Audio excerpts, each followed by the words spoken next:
Hello दोस्तों, नमस्कार। Tutorial 11 में हम लोग पढ़ने वाले हैं control statement using if. C programming language में कंट्रोल स्टेटमेंट कौन कौन से होते हैं और यहाँ पे हम इफ कंट्रोल स्टेटमेंट का यूज करना आपको सिखाएंगे और साथ में हम सीखेंगे कि इफ को यूज करके प्रोग्राम कैसे बनाए भी जाते हैं, इफ को आप कैसे कैसे यूज करेंगे, इफ के साथ और क्या क्या यूज किया जा सकता है। इन सारी चीजों के बारे में ट्यूटोरियल 11 में हम अच्छी तरीके से पढ़ने वाले हैं। आप लोगों से मैं यहाँ पे रिक्वेस्ट करूंगा कि यदि आपने अभी तक के पिछले ट्यूटोरियल नहीं पढ़े हैं तो आप ऊपर के दिए हुए आई बटन पर क्लिक करके हमारी पूरी प्लेलिस्ट सी प्रोग्रामिंग लैंग्वेज की एक्सेस कर सकते हैं। और आप हमारी चैनल पर सी प्रोग्रामिंग लैंग्वेज के अलावा ट्रिपल सी है, डीसीए है, एमएस ऑफिस है, इन सारे कोर्सेज को आप फ्री में एक्सेस कर सकते हैं। आप ऊपर दिए गए आई बटन पर जाकर हमारी चैनल को एक्सेस कर सकते हैं और सारे वीडियो फ्री ऑफ कॉस्ट में एक्सेस कर सकते हैं, देख सकते हैं और उनसे सीख भी सकते हैं। तो बढ़ते हैं अपने इस ट्यूटोरियल 11 में और देखते हैं control statement using with if.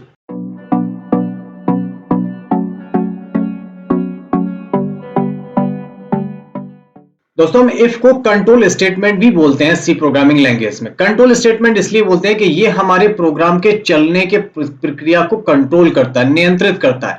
हम यहाँ पे शर्त लगाते हैं कि यदि ऐसा हो तो प्रोग्राम चले, नहीं तो क्या कुछ और करे। यही हम लोगों ने, अगर आप लोगों को याद है, हम लोगों ने फंक्शन पढ़े होंगे एक्सेल में, लिब्रे ऑफिस कैल्क में, तो वहां पे भी जब हम इफ फंक्शन का यूज करते थे तो लिखते थे कि यदि ऐसा है तो ऐसा करे, नहीं तो ऐसा करे।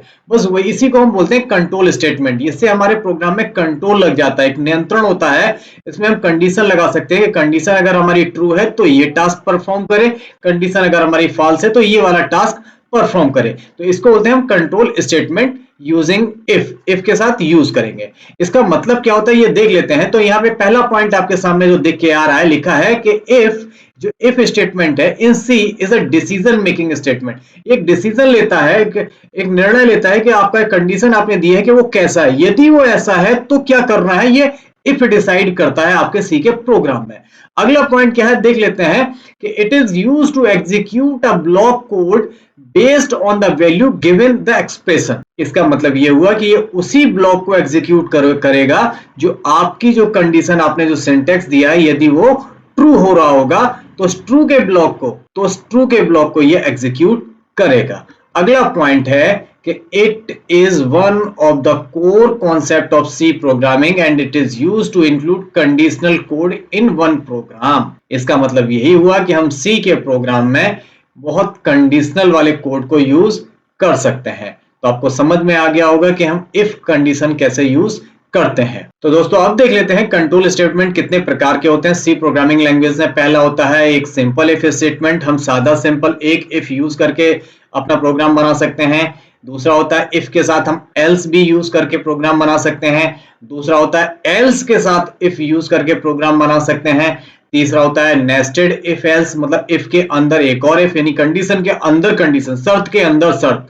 ठीक है ना, तो ऐसा भी प्रोग्राम बना सकते हैं। और अगला होता है स्विच केस स्टेटमेंट। हम स्विच यूज करके भी प्रोग्राम अपने बना सकते हैं। तो अभी इस ट्यूटोरियल में हम इतने सारे फंक्शन तो आपको पढ़ा नहीं पाएंगे, ट्यूटोरियल बहुत लेंथी हो जाएगा, बड़ा हो जाएगा। हम अगले ट्यूटोरियल में आपको सारी चीजें पढ़ाएंगे। अभी इस ट्यूटोरियल में हम पढ़ने वाले हैं सिंपल इफ स्टेटमेंट क्या होती है। तो सिंपल इफ स्टेटमेंट क्या होती है? This is used to execute statement only if the condition is true. Simple. वैसे मुझे पूछना तो नहीं चाहिए आप लोगों से, लेकिन जरा मुझे बताओ कमेंट करके कि इफ मींस क्या होता है। इफ मींस यदि आपका प्रोग्राम में जो कंडीशन दी है वो ट्रू है तो चलेगा, नहीं तो नहीं चलेगा। सिंपल। ये प्रोग्राम को तभी चलाता है जब आपकी कंडीशन ट्रू हो रही हो, यानी आपने जो शर्त लिखी है वो शर्त सही हो, तभी ये चलाएगा, नहीं तो नहीं चलाएगा। सिंपल सा लॉजिक। अभी मैंने यहाँ पे एक फ्लो चार्ट आपके लिए बनाया है। फ्लो चार्ट में समझ लेते हैं कि इफ कंडीशन कैसे काम करता है। ये फ्लो चार्ट है और आपका पूरा इफ काम कैसे करने का तरीका बताता है। अब यहाँ पे प्रोग्राम हमारा यहाँ से स्टार्ट होगा और यहाँ पे सिंपल चल के आ रहा हो। यहाँ पे मैंने कंडीशन लिख दी, कोई भी कंडीशन लिख देते हैं। जैसे मैंने लिख दिया कि a बराबर 5, b बराबर 10, तो मैंने लिख दिया कि if a is greater than b और नॉट। अगर अब फ्लो चार्ट के हिसाब से समझते हैं कि फंक्शन काम कैसे करता है। यहाँ पे उस कंडीशन को वो चेक करेगा। यदि कंडीशन आपकी ट्रू होगी तो कहां आएगा? वो यहां आएगा। यहां कब आता है? जब वो कंडीशन ट्रू हो रही होती तब वो यहां आएगा। और इफ कंडीशन पे क्या होना है वो यहां पे चेक करेगा और आपका कोड जो लिखा होगा उसे एग्जीक्यूट कर देगा। ठीक है। कब करेगा? जब कंडीशन ट्रू होगी। अगर ट्रू नहीं होगी तो कंडीशन फॉल्स होने की स्थिति में वो प्रोग्राम के आखिरी में पहुंच जाएगा और आपका ये कोड चला के प्रोग्राम को कर देगा यहाँ पे स्टॉप। क्या कर देगा? प्रोग्राम को स्टॉप कर देगा। ठीक है ना? कंडीशन नीचे तभी आएगी जब ट्रू होगा, नहीं तो फॉल्स होने की कंडीशन में वो डायरेक्ट प्रोग्राम के एंड में चला जाएगा। ठीक है ना? अब इसका सिंटैक्स समझ लेते हैं, सिंटैक्स कैसे लिखा जाता है। तो सिंटैक्स लिखने के आपके पास ये तरीका होता है, आप इस तरीके से अपने सी प्रोग्रामिंग लैंग्वेज में सिंटैक्स लिखते हैं। इफ के कोड आप ऐसे लिख सकते हैं। आपको सिंपल करना क्या है, यहाँ पे ध्यान देने वाली बात यह है कि आपको इफ लिखना है और ये करली ब्रेसेस को ओपन क्लोज करके बीच में आपको अपनी शर्त लिखनी है, कंडीशन लिखनी है। करली ब्रैकेट को ओपन करना है, करली ब्रैकेट को क्लोज करना है, और अगर कंडीशन ट्रू हो तो क्या हो वो आपको इनके अंदर लिखना है। अगर कंडीशन ट्रू हो गई ना तो वो क्या करे, वह ब्लॉक ऑफ स्टेटमेंट इन करली ब्रेसेस के अंदर लिखते हैं। यदि कंडीशन ट्रू हो तो क्या करे वो आप यहां डिसाइड करते हैं।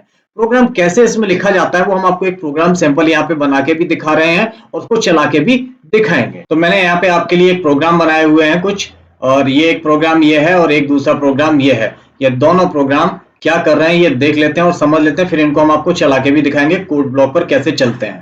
अब यहाँ पर देखिए मैंने एक वेरिएबल लिया है, वेरिएबल का नाम है नंबर और उसमें डाल दिया है 15। ठीक है ना? इंटीजर है, इंटीजर टाइप का वेरिएबल है जिसमें मैंने 15 इनपुट करवा दिया है। अब यहाँ पे मैं चेक करूंगी यदि नंबर ग्रेटर देन 10, नंबर क्या है, वेरिएबल है जिसमें 15 डाला है, तो इसका मतलब क्या हो गया कि नंबर यानी 15 10 से बड़ा है। ग्रेटर देन मतलब बड़ा है, अगर बड़ा है तो वो ये लाइन को प्रिंट कर देगा। ठीक है ना? अगर गलत होगी तो ये रिटर्न 0 पे यहाँ पे आ जाएगा और कुछ भी प्रिंट नहीं करेगा।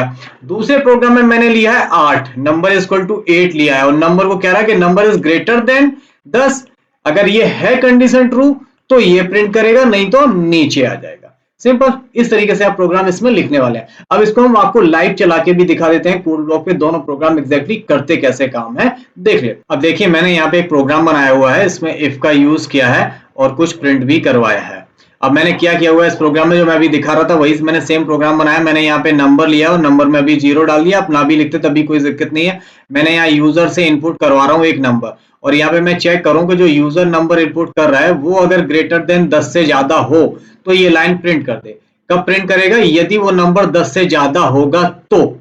अब मैं चला के नहीं होगा तो वो कुछ भी प्रिंट नहीं करेगा। मैं चला के देखूं अब इस प्रोग्राम को कैसे चलता है। मैं यहाँ सिंपल कंपाइलर एंड रन पे क्लिक करता हूँ, प्रोग्राम हमारा चल गया। अब यहाँ पे देखिए इंटर एंड इंटीजर आ रहा है, तो ये वाली लाइन चल रही है। अब मैं यहाँ जैसे मैंने यहाँ पे लिख दिया 20, तो हमारी कंडीशन शर्त क्या थी कि यदि नंबर में आ रहा है ये 20 तो 20 10 से बड़ा है तो ये देखो इंटर जैसी करेंगे तो ये वाली लाइन एग्जीक्यूट हो। लिखा you inter 20 which is greater than 10, 10 से बड़ा है तो ये चल गई।